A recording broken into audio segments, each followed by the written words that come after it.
Hello, everyone. I can't believe it. It's here. It is finally July 19th. It is about 2:30 in the morning here. It is regular release day for College Football 25 for all who celebrate. I know I am. The reason I didn't buy the deluxe edition and play it throughout the week and get my stuff up is I was working. Be honest with you, I was working. I didn't even have time to play the game, even if I wanted to during the week. But now my work week is over, and my weekend with this game is now in full effect, and I'm getting as early of a start on it as I possibly can. So I just hopped right in, and we're just going to play the Dynasty. I've played none of this game yet. I'm going in completely cold. I figured that would be the most entertaining thing. So as you guys see me go through the growing pains and suck my way through these this first season, really, then you can laugh. You can laugh along at me or with me. Probably at me, though, more than likely. So I literally bought a brand new Xbox for this game specifically. There was no other game that I wanted to play on next gen or current gen now, I guess, except for this game. So I bought a new Xbox specifically for this game. And do not worry, retro gaming is still obviously the focus on the channel, but an opportunity like this comes once every 11 years, it seems now, is going to be the pace. So we are definitely going to get some representation here because, baby, who does not love college football, especially a brand new attempt at it? Gotta hop in on this because, man, I am just so excited to play this freaking game, and I have been for a little bit now.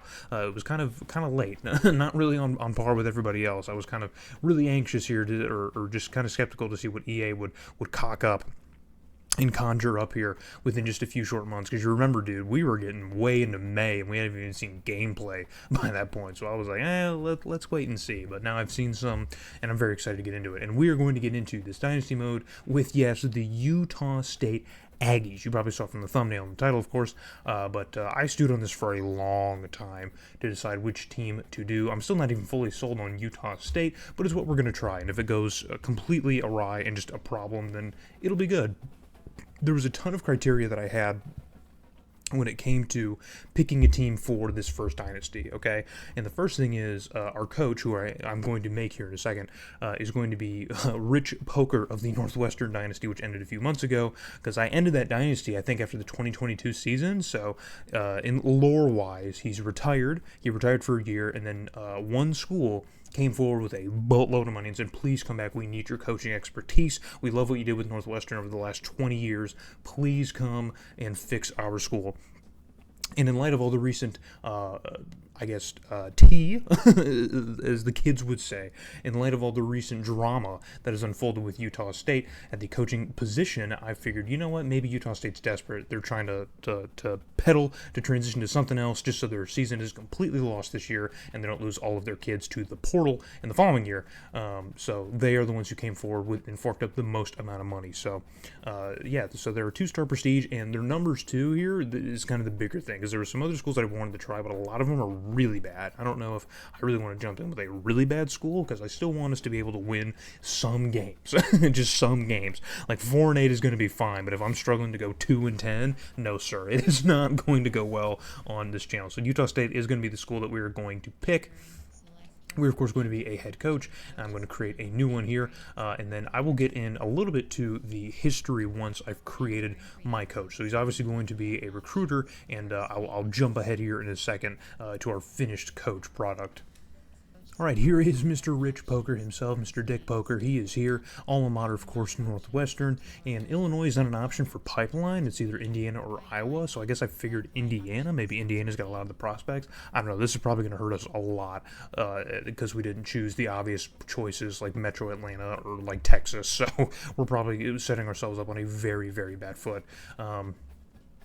And then, of course, I put the offensive aggressiveness up because we always ran with a very aggressive offense at Northwestern. So I figured I'd turn that up a little bit, and I'll just leave defense at 50. I wonder if you can change this like in the older games. It's funny, too. My frame of reference for these games now is like literally 20 years ago, because I literally just got done playing NCAA 03 on the channel. So 20 years later, here we are with a brand new one. So I don't even have the frame of reference of like NCAA 14, which, believe me, I've played more than my share of, but it's been probably years since I actually played that game legitimately. So And here is how Rich Poker's going to look. They really don't have like an old face, I don't think. I didn't look through all 3,000 heads options that they have, so that's the most kind of grisly, older-looking guy that I could find. Of course, I had to make him a little bit bigger, but hopefully they update and put in some more coach apparel, or that's a thing you can get, because that's not a whole lot to do there with the coach stuff here. I can't really get, I can't even at least get like the visor and glasses thing going. Like, come on now. Come on. I can't at least get that, so... Here is a look at Utah State over the last 20 years, man. That is crazy. 20 years. Can I not look over the course? Oh, yeah, I can. Okay, cool. So let's get to the more recent times here. So, okay, so their coach who just got fired, he took over in 2021. Of course, led them to that 11-3 record there where they won the Mountain West. A good season for them, but since then it has been a steep fall off with back-to-back 6 and 7 seasons. So lore-wise, we're going to say that Utah State was kind of getting fed up anyway. So, but before that, it has been a pretty rough stretch of ball for Utah State. They have a couple outlier seasons, as you can see. Like, every few years, they'll have, like, a double-digit win season and then just go right back to being terrible. So, maybe this is just par for the course, and they're primed and ready for another double-digit win season this year. But, obviously, before that, it was very, very rough times. Very dark days for Utah State, for the Aggies program. But, it seems to be that things might be on the upturn. So, let's take a look here at the contract, exactly what they are looking at. Congratulations, Coach Richard Poker, Mr. Dick Poker. We're excited to offer you the position of head coach at Utah State. Goal is win 5 games. So that's a pretty low goal to set. So they won 6 last year.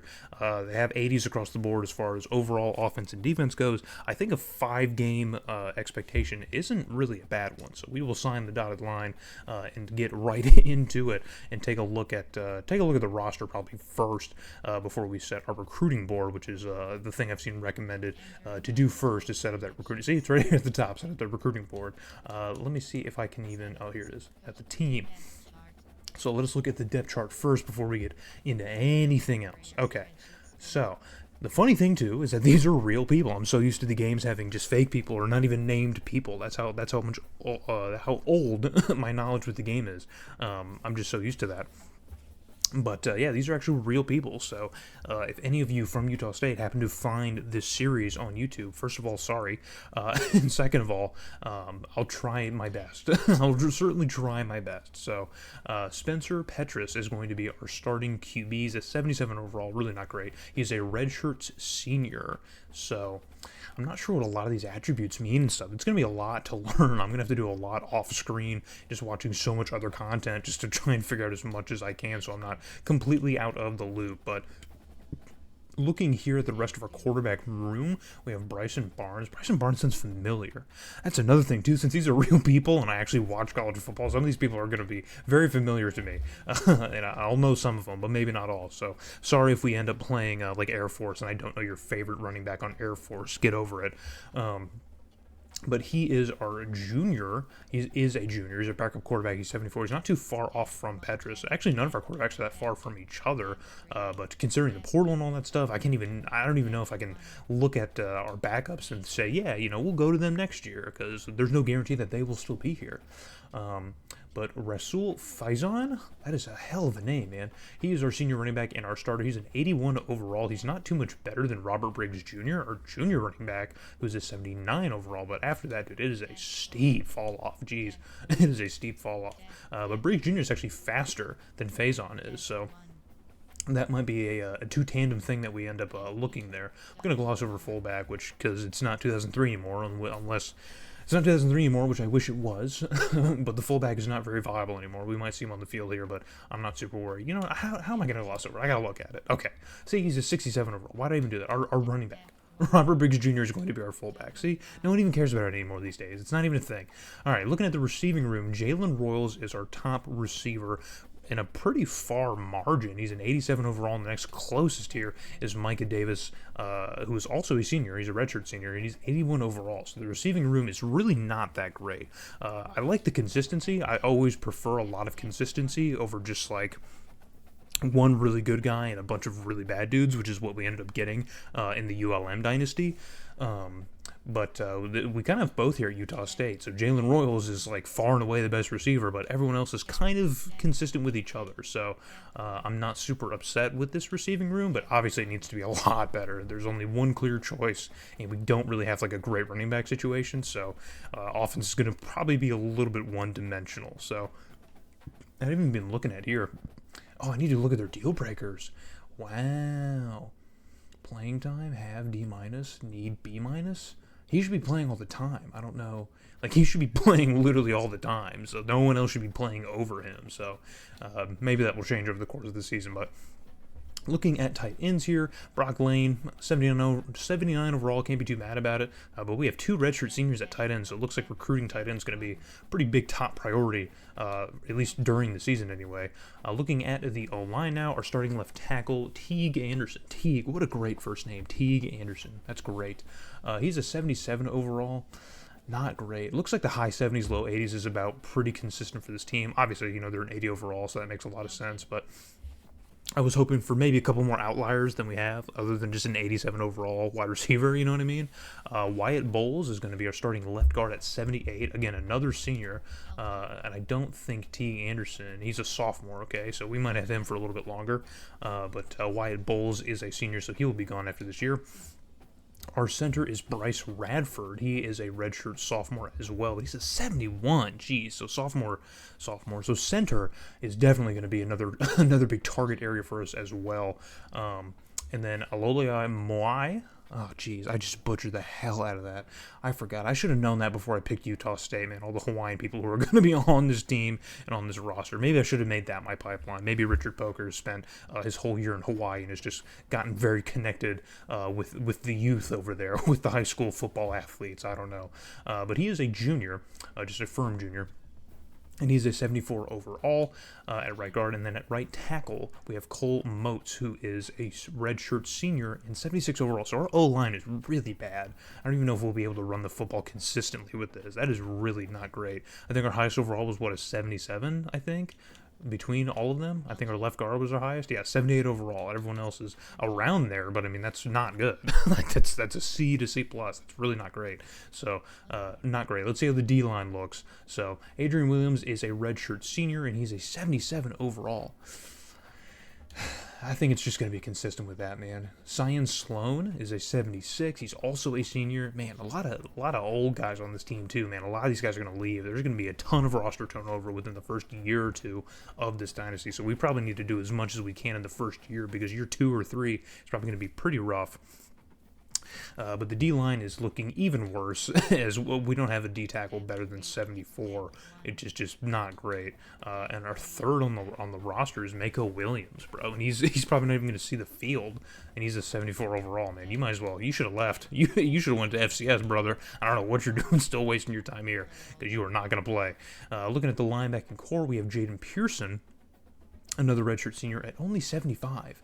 And then below him is Matt Lowell, who is our left outside linebacker. He's a 73. So linebacking core is not getting a whole lot better. It's not getting a whole lot better. Bronson Olivio Jr. is our starting middle linebacker. We have a couple redshirt sophomores here at the middle linebacker position, a couple seniors who, again, not going to play. You guys should have went to FCS. I don't know what to tell you. At a 76 overall here. And then, I guess, listed twice. Why not? Max Alford is going to be, I guess, the starting right outside linebacker at 74. I don't know. It listed here. Yeah, we had a couple here. Yeah, I don't know. That's weird. I don't know how they're listing that. Looks like in our cornerback room, so we have Avante Dickerson, who's an 83 overall. Finally, we have another player over an 80, which is good to see. I was getting worried for a second. And then, again, everyone else is pretty consistent within themselves, so that high 70 to low 80 mark is going to be really hard to beat across this roster, evidently. Oh, hold on. We have Ike Larson, who I'm guessing is probably one of the better players on the team. Probably actually a real prospect as far as NFL is concerned, potentially. But he's an 88 overall free safety. We only have 2 freshmen behind him, so if he gets injured, we are screwed. We are royally screwed in the secondary, man. Just absolutely royally screwed. Deal breaker playing time? Yeah, dude. Everyone is playing a lot. I don't know how that could be an issue for people. I really don't know. At the strong safety position, we have Simeon Harris and then also Jordan Vincent, who are both 77s. And Jordan Vincent seems to have an issue with playing time, obviously, because he's probably not going to see the field. So But he's a senior, so this is the end of it for him. He's not doing anything else. We don't need him here. We don't need you. And then looking at the kicking, oh God, I'm so tired of seeing bad kickers. After how much we struggled with it at ULM, I'm just so tired of seeing bad kickers. Please, just give me something better, please. And then punting, I guess. Punting's not any better, man.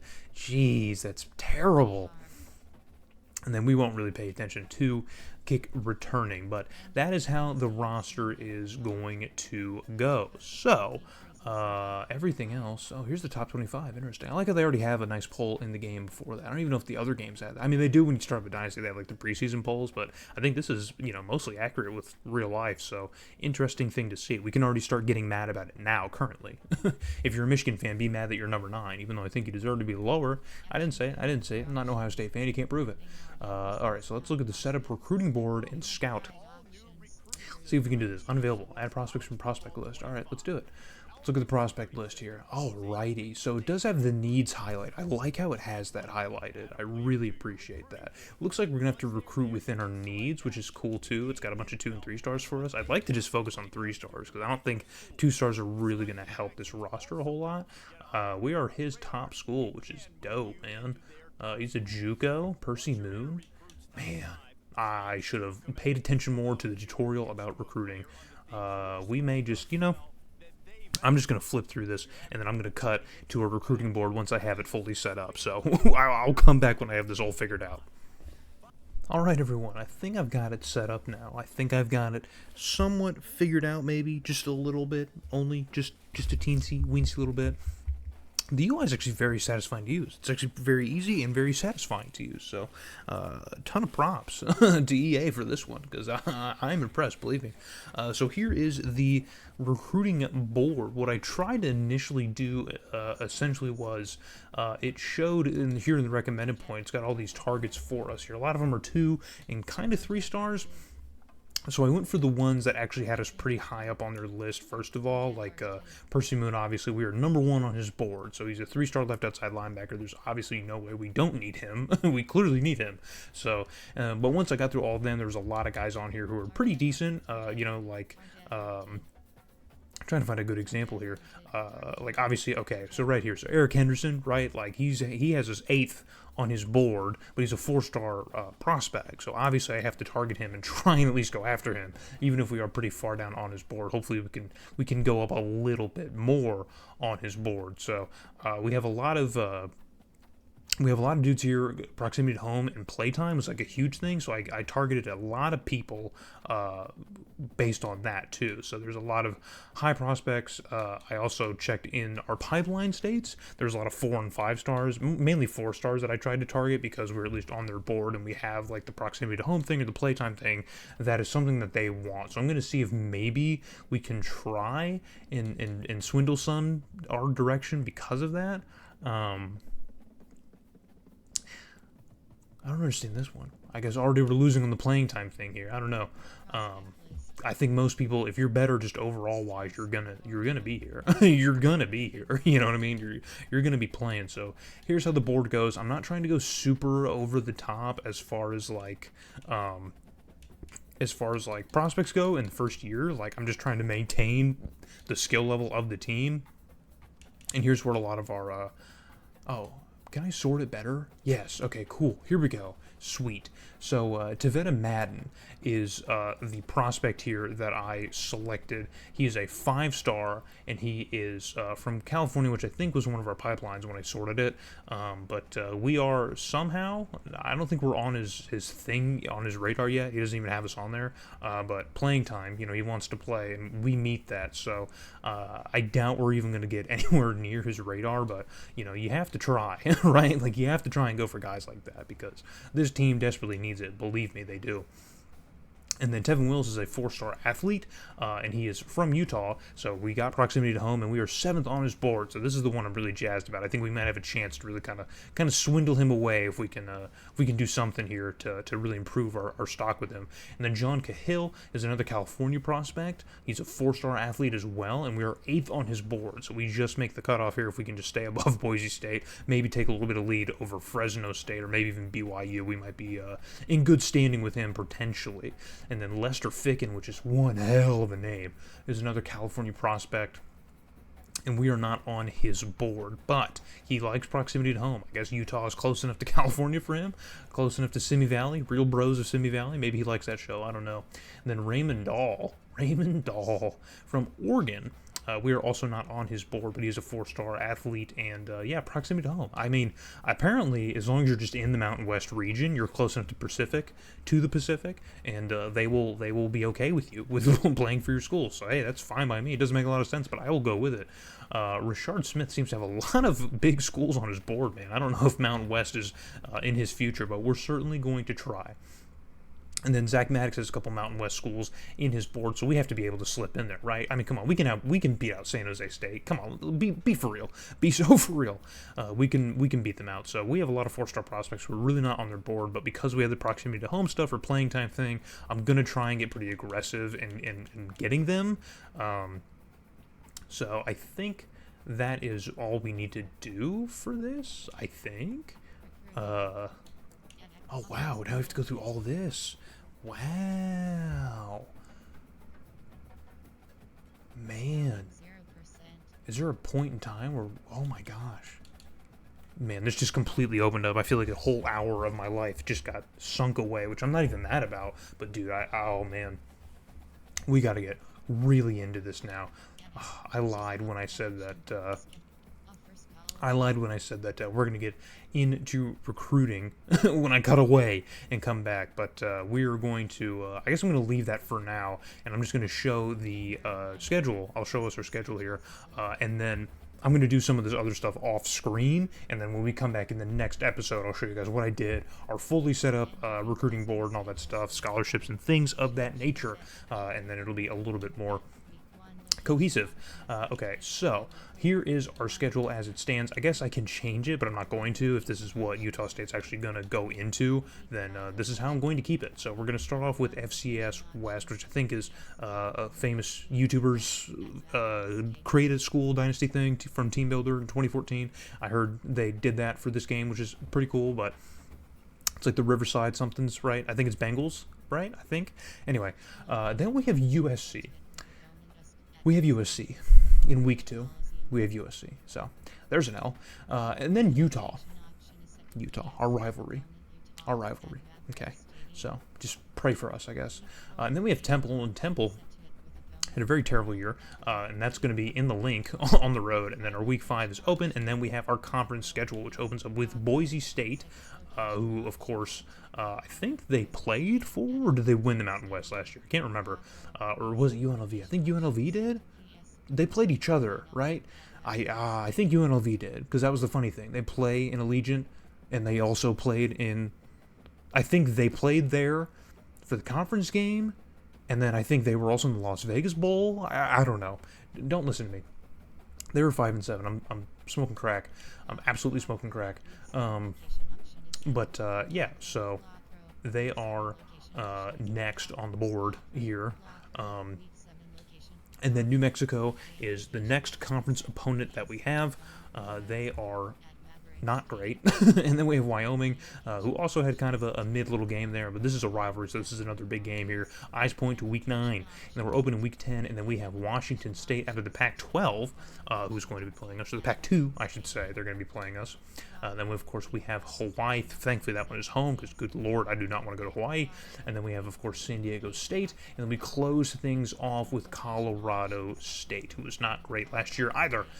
So that is the schedule as it pans out, ladies and germs. This is the whole schedule. So when we get back into this, I wonder if we could... No, I don't think it has that. No, it doesn't have, like, the little pregame matchups or whatever, so... When we come back in episode 2, I will tell you guys everything I did as far as recruiting goes, and then we will get into, I guess, this first game against FCS, see what I can do, yeah, so hopefully you guys are going to enjoy the series here and stick along with us here as we try to take over Utah State and make them a little bit better than garbage, which is kind of what they are now, so hope to see you guys in episode 2.